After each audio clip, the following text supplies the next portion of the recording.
रीट, माननीय मुख्यमंत्री जी ने ये कहा था कि हम लोग 2 अगस्त को रीट की एग्जाम करवाएंगे। उसके बाद में जब हम तैयारी कर रहे थे तो ये बात ध्यान में आई कि 5 अगस्त को हमारी पहले की एक रीट है, उसकी वैलिडिटी समाप्त हो रही है। चूंकि जिस दिन एग्जाम की जाती है उस दिन वैलिडिटी मानी जाती है, तो 3 दिन में मैं समझता हूं फिर रिजल्ट आता, उससे पहले उसकी वैलिडिटी खत्म हो जाती। तो हमने इस डेट को आगे खिसका करके 2 सितंबर किया।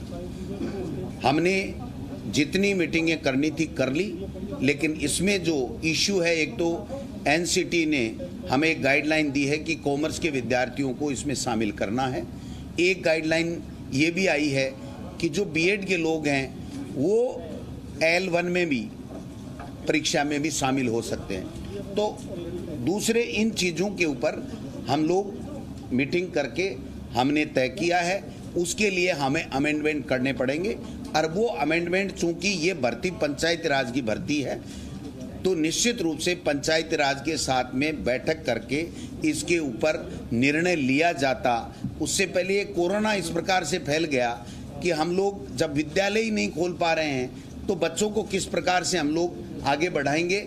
लेकिन फिर भी मैं आपको बताना चाहता हूं कि रीट के लिए जो मीटिंगें सरकारी स्तर पर करनी थी, जिस प्रकार के निर्णय लेने थे, वो तकरीबन हमने ले लिए हैं।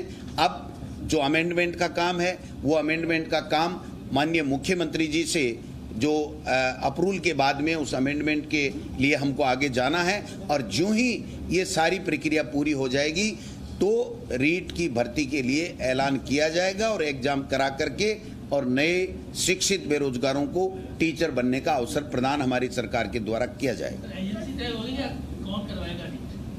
ये अंतिम समय में जब होता है तभी होता है। आज कोई एजेंसी तय होना नहीं होना कोई तय नहीं होता है, ये लास्ट का काम है। जब हम पैटर्न तय कर लेते हैं तो उसके बाद में एजेंसी की बात आती है। जी जी।